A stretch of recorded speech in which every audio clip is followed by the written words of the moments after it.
All right, so I got this old PS2 out of my mom's basement recently because I like playing video games, but I don't have 3 or 4 hours to dedicate to Red Dead Redemption 2 or Spider-Man. So I like playing video games for about 30 minutes at a time, and this old stuff is great for that. However, when I went to fire it up, my disc wouldn't spin. So I'm going to show you how to fix that.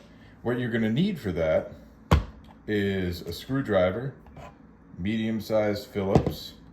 I have this little kit which has these plastic pieces for popping electronics apart, and then I have a very small Phillips. So I'm gonna go ahead and do that. I'll speed up the video here so you can see how I take this thing apart. You've got these covers. We're gonna pop all of these out.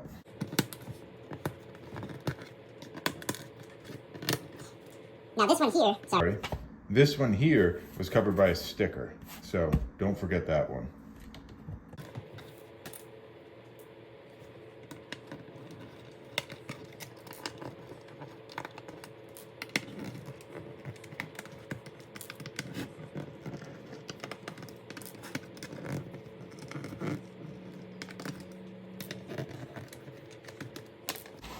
Now that we've got all the screws out, we'll flip it over.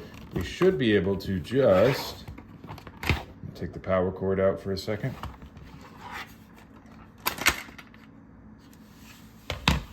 There we go. That's it.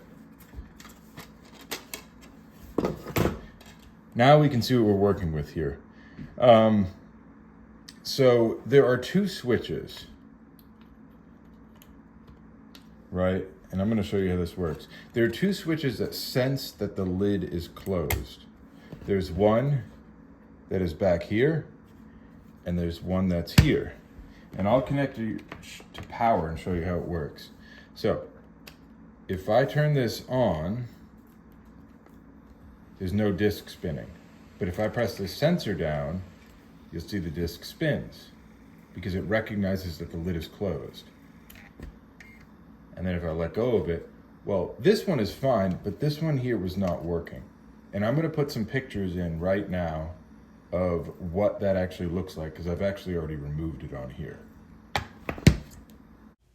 Okay, so this is showing where the location of the switch in the back actually is. This is what the switch looks like up close. You notice there's a little button that depresses, and this is what it looks like once you've removed the switch. There are 4 terminals.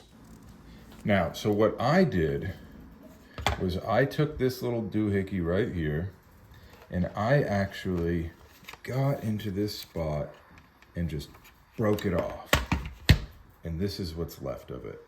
And my thinking was that if I just bypass this switch and hardline it, we're gonna be good to go. So this is what I did. You can see there, right here, I took a chunk of solder. When you take that off, what you're gonna find is that there are 4 little terminals.